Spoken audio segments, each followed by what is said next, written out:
You tell me. You have the intro. Oh, do I? Yeah. This ought to be good. Go ahead and kick it, Matt. Oh, you want me to do it? Welcome to the welcome to the Hardheaded podcast. I am your host, Matt Amos. With me, as always, Chet Sears in the blue and Troy over there in the red. We're so glad that you're joining us today. We're like American colors today, me and you. Red, white, and blue. That's right. I didn't get the memo. It's all right. I should have. I do have is it politically correct to say wife beater? I don't know. I'm not the authority on political correctness. Probably not, but I know what you're talking about. But I've got, so it could be. I'm not offended. Red, white, and then blue if I just wore the wife beater. Don't take your shirt off. You look very country boy today. It's fitting. Yeah? Yeah, with that shirt. I should look like that. I mean, every day. Whatever. Yeah. Well, did y'all have a nice Christmas? I did. I didn't pout. You didn't pout this year? Right. Good. Well, anyway, so I guess moving on, Christmas is over. Yep. But New Year's is right around the corner. New Year's is 2 days away. Yeah. A couple days away. Yes. Got any big plans? No. Going to see the ball drop? Me either. That's a couple of episodes now with some wide open. I'm trying to open the door for you, Matt. No, man. Trying. No. And I'm trying to hold off. You're doing but a good anyway, job. so today Your neighbor would be proud. Troy, you're bringing us what's on your mind. Yep. And our top three, we've got some top three inspirational quotes to start the new year. Yes. I'll let you guess who picked that top three. Mm-hmm. Only because if you want to talk about it. No, I don't want to talk about it. Because it show you in a bad light. I want to be that might come back later. Well, you didn't be about it. I can tell you that on your job of selecting top threes. So don't complain. Oh, well, whatever. I thought we had a list of like 130 of them. We do, and this was on it. It's like it's all he's got to do is cut and paste. That was too much. No, you're supposed to put all that together and send it out, and you're like, because he's been gone. Not here. You know, I got better things to do. No. Yes. And then Chet, you're gonna end us with a good word. Yes. To start the new year. To end the old year. To end the old year and bring in the new. If you want to. That's where we're at. Sounds good. In any case. Troy. I just got to stop and just compliment you on such a great job of getting the show started and all the energy that you've brought to the table. It's all gone now, and I have none left for the rest of this episode. Don't fall asleep. I'm done. Troy, what's on your mind? So recently we have seen, or you've probably seen it, go into a restaurant or you go through a drive-through. Like literally the other day I went through a drive-through and I was sitting behind this person. You get blocked in, right? No. And the person in front of me, you get blocked in the drive-through because now they have all those curves. I typically like to stay on the outside of the 2-lane drive-thrus just in case I need to hop a curb to get out. Oh, okay. Well, I can't do that. You can. If you wanted to, you could. Well, if I wanted to, I could. Yeah. So I don't ever consider myself like blocked in. Like I could get out of here if I had to. Well, if I had to, I could get out of there. But I get what you're saying. You know what I'm saying? You can't leave because somebody's behind you. Right. Yeah. 8 minutes later, they finally said, "Oh, sorry about that," to the person in front of me and took their order. And then they drove around. Oh, you hadn't even ordered yet? No, I hadn't even ordered. I'm sitting here waiting and I'm blocked in. So I pull up. The person behind me just was like, forget this. They pulled a Chet, hopped a curb and got out there. Yeah. And so when I pull up, they say, "Hey, we're sorry it's been taking so long. There's only 3 of us in here. If you'll just give us a little grace, we'll be with you in a moment." I'm like, yeah, sure, man, no problem. You know, I'm always nice to service people, especially food, because they can always do something to your food. Yeah. We've all seen that movie, right? Mm-hmm. Anyway, So took a few more minutes. They asked me, hey, just go ahead and order whenever you're ready. I ordered, drive around, had to wait a little bit for the person in front of me. Got my stuff. Or no, I didn't get my stuff. Excuse me. Pulled up. They said, yeah, we're waiting on the batch of fries to get out. If you can just pull around. No, I don't like that. To the other side. I don't like pulling around. I don't either, but I'm like, yeah, sure, man. No problem. You know, I know there's only 3 people in there. I guess they're having a hard time working, you know, with just 3 people in a fast food restaurant. So I drove around, waited another 5 minutes, and they finally brought my food out. Mm-hmm. It's like a 20-minute deal. Yeah. To get like fast food, you know, air quotes, fast food. So my only question is, like, where have all the service people gone? What industry are they in now?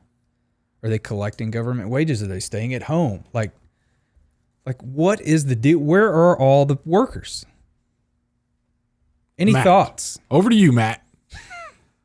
Because we hear this complaint a lot. Well, I mean, there's help wanted signs everywhere. And I did hear where McDonald's is actually paying people $50, or maybe it was $100, just to fill out an application and do an interview. Wow. Like, that's how desperate some of these places have gotten. My son works at a restaurant, and they're giving $500 bonuses to any employee that refers a new hire, and that new hire stays there for 90 days. Wow. And the person that referred them gets $500. Unlimited.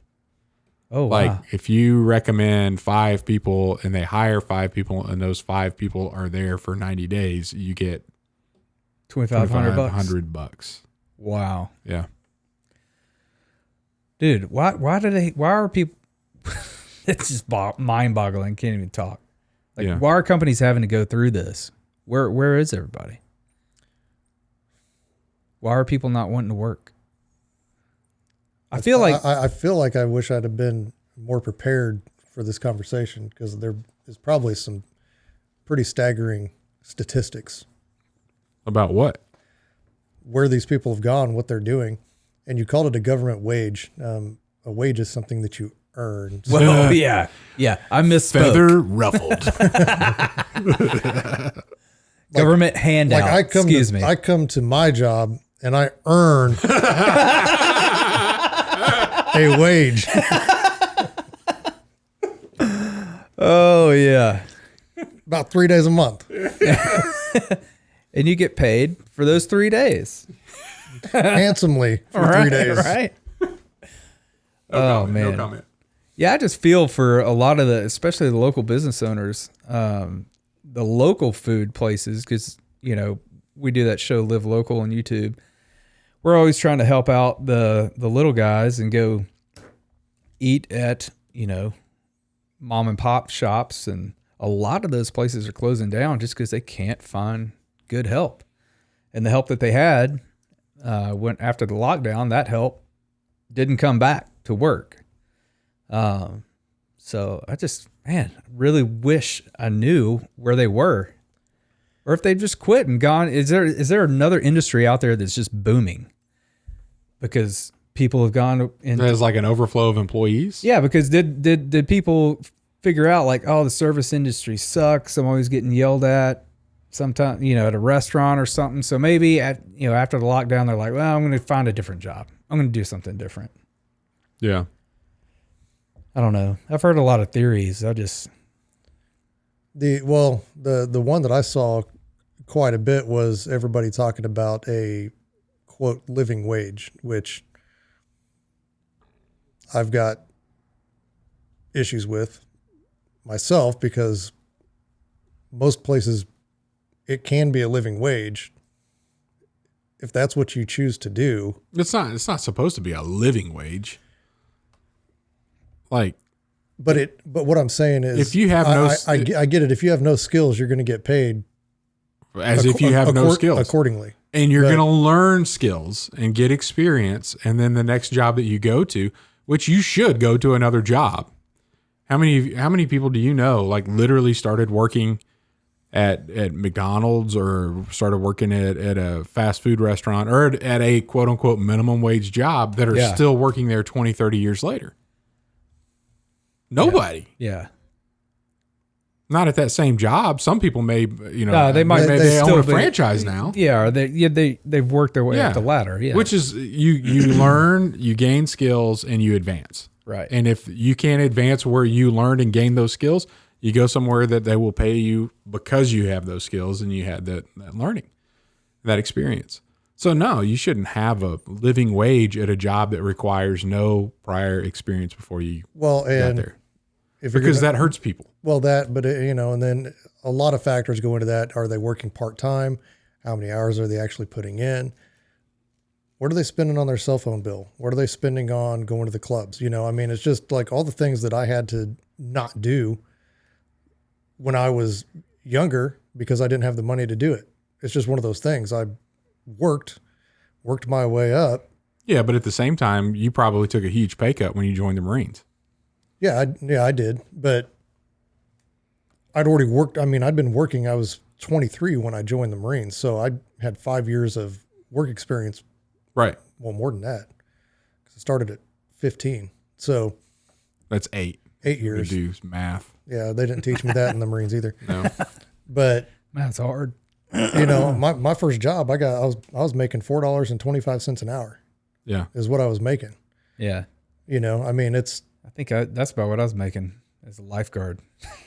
$4.75. It was a big deal when I finally got to 5. Yeah. But now, they're starting off at 10, 12, $15 an hour. Yeah. And everybody thinks that, that's going to be fine. But I think if we look at where we're at now with inflation, that's all been canceled out. If it's not worse. Yeah. Than it was when I was growing up. So I think a lot of people just kind of get disenfranchised a little bit with the job. And then they see online all this social media rumble, like, well, you're worth more than that. Well, maybe as a person, but as an employee, you're not, as a person, you're obviously worth a lot, but as an employee with no skills, you're not worth anything. So you have to put in the grind, like a lot of those influencers. I'm grinding daily, Rise and grind. But you'll get, there's some economists that have done studies, and the higher the entry level wage, the bigger the disparity between the poor and the middle class, because the people that are poor and don't have any experience are not going to get hired at a higher paying entry level job because they have no skills or experience. So they stay poor and they don't have that opportunity to get that job and start getting some skills and experience. So under a full free market system, you would just, hey, what do you want to work here? Oh, well, I'm going to teach you this, and this, but I'm only going to pay you $2 an hour.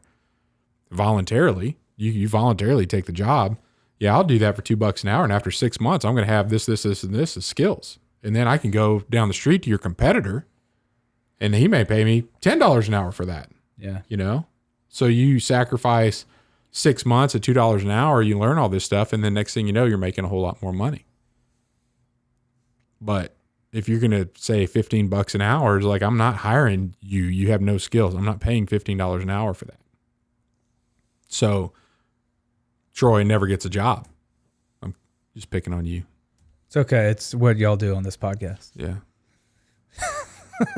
Well, and you asked where where these people have gone. I don't know, because I don't know where we are in the stipend or the unemployment stuff, or how long somebody can stay on it, because I know that they've got to be looking for a job or have proof that they're looking for a job. And that, to me, having to deal with the VA and all the stuff that I have to provide to the VA to prove my disability, every year. Yeah. He has to prove that he doesn't have legs every year. That's ridiculous. Well, I've got to do, so I get a clothing allowance because the prosthetics shred my clothes. Like my shorts just almost turned to nothing. And so they give me a clothing stipend every year, but I have to fill out the same paperwork every year just in case Just in case you grow legs. One of them legs grew back, right? And then Oh my gosh. when I was on Social Security disability, I had to go into them and prove every year that I was still disabled. And it's like, so getting off of that and actually getting a job, it's easier to me than to continue to have to do all of that paperwork, because we know the government isn't efficient. And so they want the same things, and then they lose it. And then they're like, hey, where's this at? And I was like, I gave it to you 2 months ago. Here's my copy. Oh, well, can you send that to me again? It's like, it's so inefficient. It's so frustrating. It's just easier. It would be easier just to go get a job. So I don't know how many of these people are actually are they working harder at staying unemployed and getting free money, or are they just not employed? I don't know the answer to that. I don't know. Yeah. I don't either. Well, and in the economy that we're in right now, maybe businesses just aren't going to survive. And that may be because they don't have enough clientele. That may be because they don't have any clientele because nobody can wait on them. A couple of restaurants we've been to here recently have empty tables, and like, oh, how long is it going to take? We're going to feel like we should be seated immediately. Like, no, it's going to take about 20 minutes. We can't seat people over there because we don't have enough staff. Yeah. Like, oh, okay, well, I'll wait, or I'm not going to come here anymore. And then next thing you know, that restaurant closes, and whoever their wait staff is goes to the next restaurant, and they have full wait staff all of a sudden. Who knows? I don't know. Yeah. I don't know why they're not working though. Yeah. Who knows? If you're out there and you know the answer to this, we'd love to hear it. If you're unemployed, go get a job and have been unemployed since this whole COVID thing started. Let's say you got laid off and you just didn't go back to work. Your job said, hey, we'll hire you back. You said, no, thanks. Leave us a message. Come on the podcast and explain how you do it. Like, I'd be interested just to have a conversation with somebody. I mean, there's some things because again, I don't want to take a jab at anybody that can't defend themselves. So, and I don't want to judge somebody's other side not knowing. So I'm curious to know. I'd genuinely like to have somebody on to hear why they wouldn't go back to work. Yeah, there's several things that have happened, and it's not all just recently. And this is just, I'll just give you I have no clue on all of the information here, but I can tell you this. Obamacare, when it passed, one of the things that was involved in that is that you could claim your children as a dependent for your health insurance that's provided to you by your company until they're 26 years old. So you could be 25, out of college, working a full-time job, married, and still on your parents' insurance, health insurance, that the company that they're working for is paying for. Oh, wow. So, like, okay, well, one of the reasons you could survive, quote unquote, survive today. Well, I don't have to work to have health insurance until I'm an old person, like 26. I mean, that you shouldn't be living in the basement anymore. What 26. Was their reasoning behind that? Wasn't it because they said the brain isn't fully developed until you're 25 or something? No, I don't know. I think that was the scientific reasoning behind it. Well, then you wouldn't be able to join the military or vote if they were like, oh, brain development. No, and I know your prefrontal cortex is what they're talking about, but it's ridiculous. Maybe it's to just have a generation of people that don't have to work. And maybe we're starting to see some of that come to fruition right now. Ding, ding, ding, ding. I think we hit the nail on the head right there. There you go.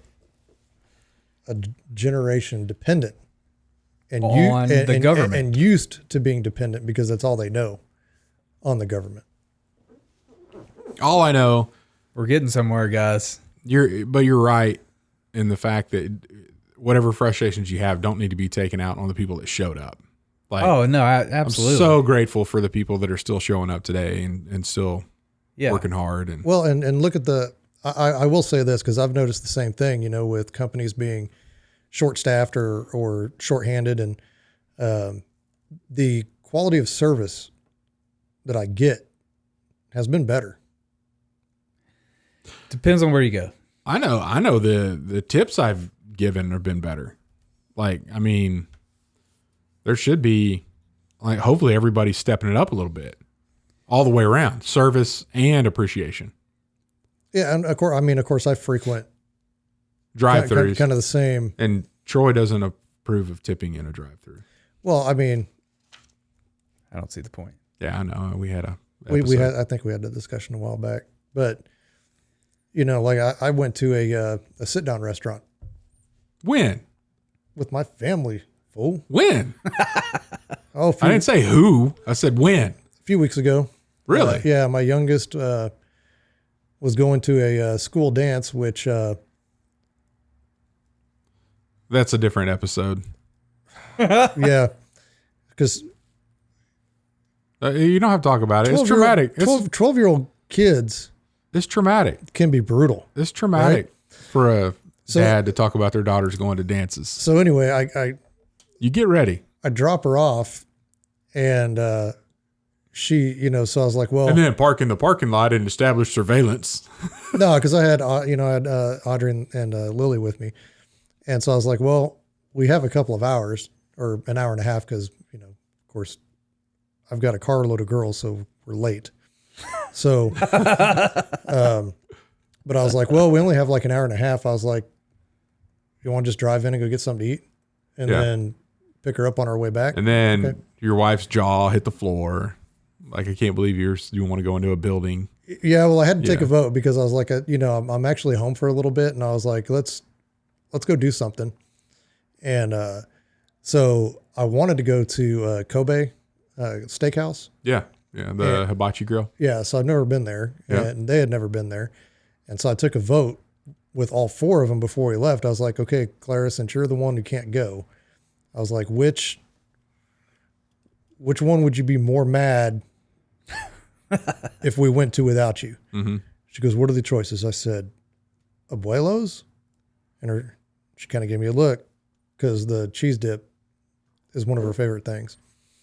And then I said, or Kobe Steakhouse. And she goes, what is that other one? I go, it's kind of like a Japanese steakhouse and they cook in front of you. She's like, yeah, Abuelo's. And I was like, so you want me to go to Kobe? She goes, no, you go to Abuelo's and then you take me and we can all go. I was like, okay, we'll do that. But anyway, so we're driving to Abuelo's and my daughter in the back seat starts laughing, and Claire's texting her and says, well, looks like I'm already here. One of her friends used her name to get somebody from another school into the dance. And I'm like, they're 12 years old. Oh, no. Oh, my gosh. But that's slick. Yeah, pretty slick. But I was like, oh, my. All comes down to it. She's got a military ID, and she can prove her identity. But anyway, so we go to Abuelo's and we're sitting down and we got right in, Friday night at like 7:30 and got seated right away. Service was great. Food was really good, which it typically is there, and left a nice tip. Yeah. And then side note, as we're getting ready to leave, I've paid the bill, and I know this sounds kind of weird, but I noticed this guy across the restaurant. Yeah, because he looked like what's the dude with the big mustache? Wilford Brimley? No. he does the Dodge commercials and that show The Ranch. Sam Elliott. Ah, okay. And I was like, that dude's got a Sam Elliott stash going on over there. Yeah. So anyway, we're just kind of rounding things up. We got our little to-go bags, and because I got Clara her cheese dip, so she wouldn't be all mad. And then as he got up and he started walking towards the bathrooms, and he walks by and he looks down at me. He goes, hey. I was like, he goes, nice beard. I was like, yeah, thanks, man. I know. I was like, I'd only have the mustache if I could pull that one off, because it was a pretty sweet stash. But anyway, good service, left a good tip, went back and yeah. Troy walked in on me the other day selling some Admiral's Pennant beard oil Where were you selling it? at my house. Yeah, we had a get together, and okay. there was a dude there that was starting to grow out his beard, and he was, his wife was there too, and he was like, yeah, she made some beard oil for me, and I just hadn't got used to the itch. It's just not quite, but it's kind of, and I said, beard oil, why are you making it? You could buy it. And she said, he doesn't do well, and nor do I with any kind of synthetic, all this synthetic stuff that's in all these beard oils. And I said, let me tell you about Admiral's Pennant beard oil. And I go in, and she's like, well, what's in? I said, it's like the jojoba. Is that how you pronounce it? I said, that's the base, and it's all natural. And, I like this one with sandalwood, and, this, and she's like, oh, that sounds, and then I went and got some, and she smelled it, and she's like, this is fantastic. And your website and everything, boom, customer, just like that. Sale. Sold. Commission. It probably... He gets a commission every day I show up and grace him with his presence. with my presence. Oh man. Well, why don't we hear a Admiral's Pennant beard oil commercial right now? We can do that. Thank you, Admiral's Pennant.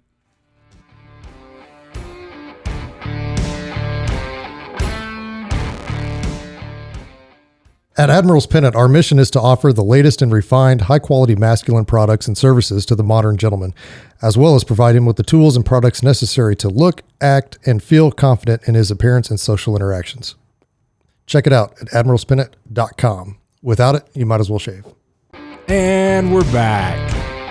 I didn't know if, since I was hosting, if I was going to be allowed to do that. You can if you want or to. not, but apparently I'm not. So moving on to our top three. And this week we have our top three inspirational quotes to start the new year. Troy. Yes. Why don't you lead us off? I will. And then I will go next. No, Chet, why don't you go first? Okay. All right, fine. Yeah, put your phone down, Troy. Yeah, He go just ahead. Hey, he's host. He gets to do what he wants. Hey, I had to make ankle a quick breaker. change because I know that Couple weeks, I'll do what I want. Chet's bringing the good word, and I don't want him talking that. Nobody wants to hear my voice for that long. We don't want to have people tune out. That's right. That's right. Number 3. Got to break that up. Inspirational quotes for the new year. This is a country singer / breakfast sausage king. Oh, Jimmy Dean. Jimmy Dean. The sausage king of Chicago. I can't change the direction of the wind, but I can adjust my sails to always reach my destination. So being here in Kansas with the relentless winds that exist that you cannot stop, you can't do anything about, this one hits home. But there are a lot of things in your life that you can't control, but you can make adjustments and still get done what you need to get done, according to Jimmy Dean, and I agree with him. Number 2, we generate fears while we sit. We overcome them by action. Dr. Henry Link said that, a renowned psychologist. And I think this is true. I don't know what's a good example of being paralyzed by fear and not doing anything, and all you do is get more scared. But when you start to actually do something, it goes well. Asking a girl out. Oh, I'm so nervous about this. But when you start the conversation, everything flows and it goes well. Or most of the time. Maybe not for you. Most of the time. But having a difficult conversation with somebody at work, or having, it's like, I'm not going to do it. The whole time you're thinking about it and not doing anything about it, you're getting more scared. But that fear starts to go away when you start doing, when you take action. It like even like a zip line. If you're going to just stand there on the edge and stare, you're going to get scared. But if you actually just jump off and start going, then that action takes that fear away. And then the last one, my number 1, someone is sitting in the shade today because someone planted a tree a long time ago. And a lot of times, this is from Warren Buffett, a lot of times we don't want to put the work in because the results aren't going to be there right away. Sometimes they won't be there for us. They may be there for a generation later than us. But you are reaping the benefits of some hard work from somebody a long time ago. What are you doing today to create shade for somebody else in the future or for yourself in the future? Whether that's retirement, whether that's you're going to go back to school and get a degree so you can have a better job, years down the road. Make some shade for yourself a long time from now by doing something difficult today. I like it. I've heard that one before. It's good. All right. Better making shade than throwing shade. That's right. All right. Am I next? Troy, go ahead. All right. I have a honorable mention Oh, Lord. Here we go. because I heard it and I thought it was pretty good, given the time that we live right now. It says, "Cheers to a new year and another chance for us to get it right." Guess who said that? Oprah Winfrey said that. Oprah. Oh, Oprah. Yeah. So that was my honorable mention. Number 3, write it on your heart that every day is the best day in the year. Ralph Waldo Emerson. Okay. Having a bad day? No, you're not. This is the best day of your life. Every day of your life. It's just positivity at work. I like it. It's kind of like the whole forcing yourself to smile. Right. And I tried that ever since Chet said that day. I tried. Do you do it? I do that with my kids. Yeah. And sometimes they won't do it, but usually when They'll crack them up and then it changes everything. For some of them it does. Yeah. So for those that don't remember, I read this thing on the internet one day Yeah. that said, if you're in a bad mood and you force yourself to smile, you will no longer be in that bad mood. And I started using that on my kids. So where if they're very frustrated, I say, I read on the internet that if you make yourself smile, that bad mood will go away. And then now I just have to say, I read on the internet, and then they start smiling. And they get mad because they want to be mad. Because it worked. And they're like, I don't want to smile right now because then I can't be mad. Right. So you want to be. Yeah. Don't come to me until you're ready to be better. That's good. You have teenagers, Oh, I know. All right. Number 2, be always at war with your vices, at peace with your neighbors, and let each year find you a better man. Benjamin Franklin.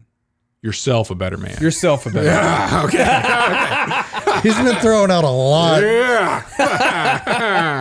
I'm sweating over here. Not that there's anything wrong with that. Well, back then, I think they would have just said, find you, meaning yourself, a better man. I didn't know Franklin. Never mind. Read that again. Door is wide open, Matt. Because I forgot what it was saying. All right. Be always at war with your vices. Oh, okay. Be at war with your vices. At peace with your neighbors, and let each year find you a better man. Yeah. The year should find you better. Right. Yeah. So I've read it correctly. You're right. He stated it correctly. You just hear what you want to hear, Matt. I'm just saying. It's a trend that I'm starting to see with you that we may have to discuss with the record button off. All right. Life. Oh, sorry. Number 1. Yeah. Yeah. Life is change. Growth is optional. Choose wisely. Who said that? The old priest guy or the old crusader guy on the Last Crusade, Indiana Jones. No, Sean Connery. He said choose wisely. But this was by Karen Kaiser Clark who said this. Okay. He chose Poorly. No, I think that was good because, if you want to change your life, life is change. Growth is only optional. Yeah. Put the work in. Come on, guys. Come on, man. Change. That should have been one of my quotes. Come on, man. That might be, I might slide that in there. Honorable mention. Is that it? Yeah, that's it. This is number 1. That was number 1. I was just making sure. He said, Okay. all right. So it's me. Go for it. Honorable mention. Come on, man. Number 3, darkness cannot drive out darkness. Only light can do that. Hate cannot drive out hate. Only love can do that. Martin Luther King Jr. I like it. I dig it. Pretty self-explanatory. Yep. Yes. And it goes along with what we've talked about with the service industry.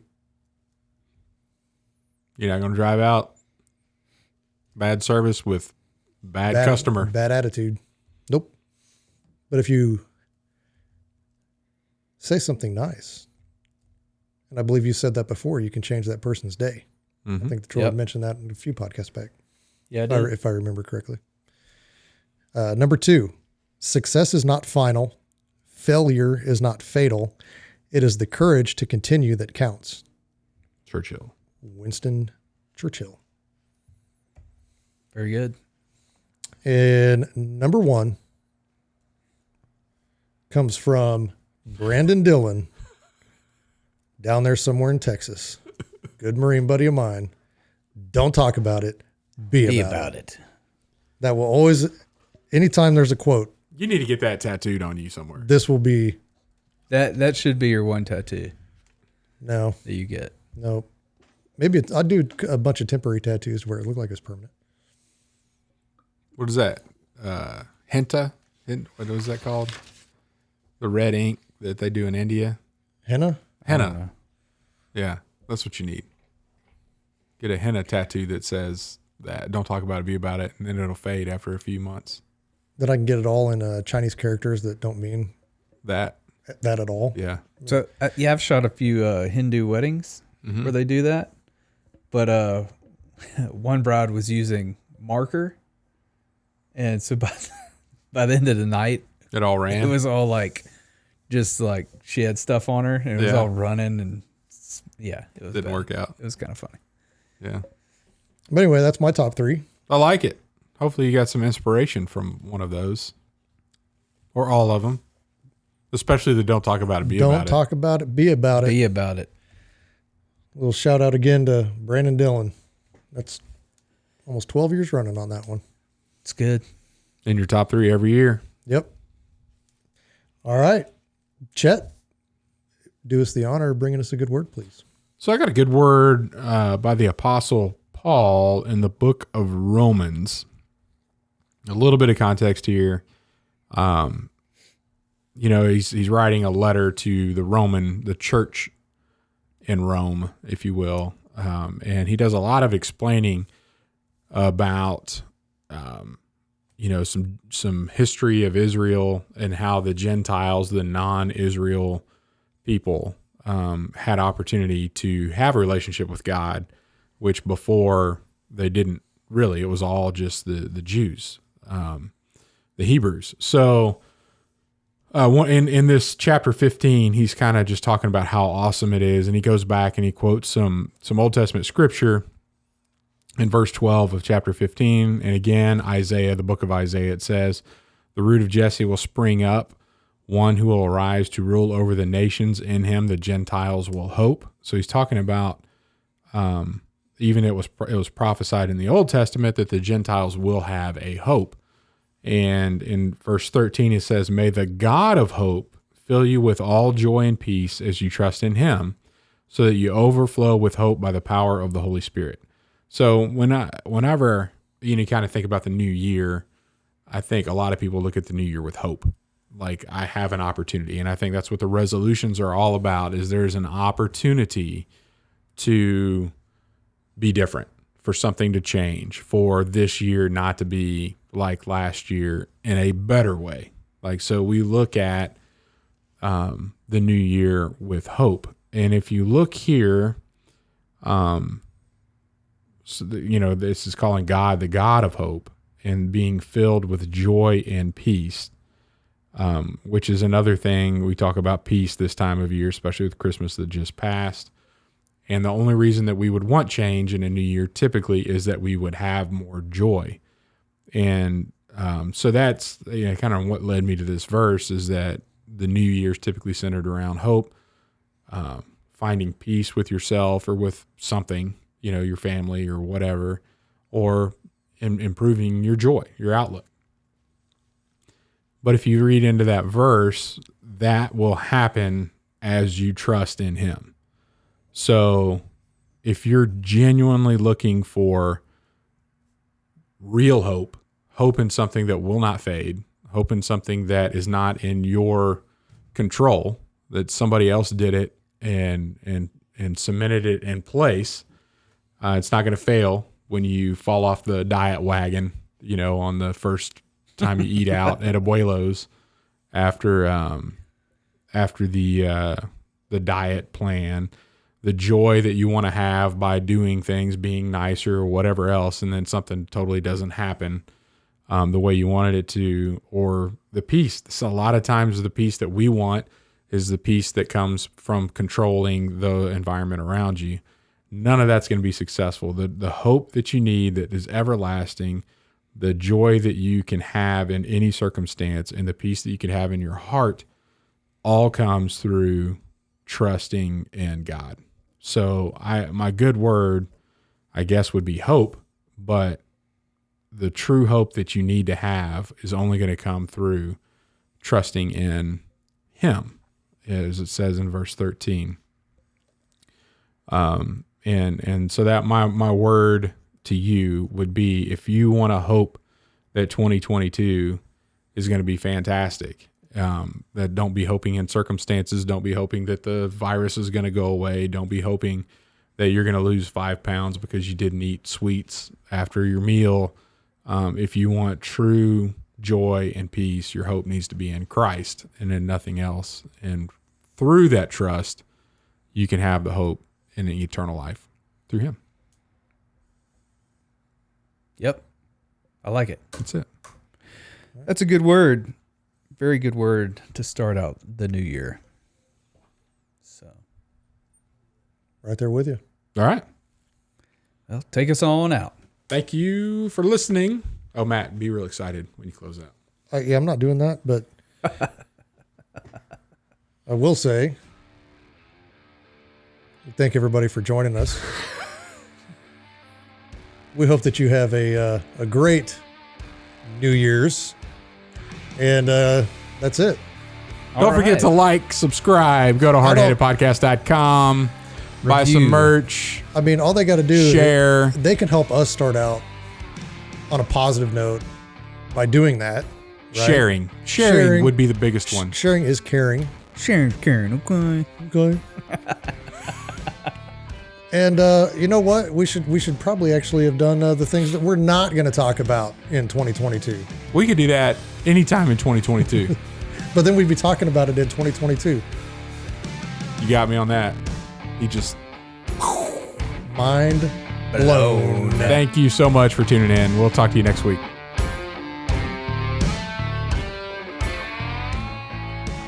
Oh, a little slide rail there. Like that? Had to get it in on the last one. Another year in the books. Wait, first year. That was the first year. First in the year. books. When you're done. Mm-hmm.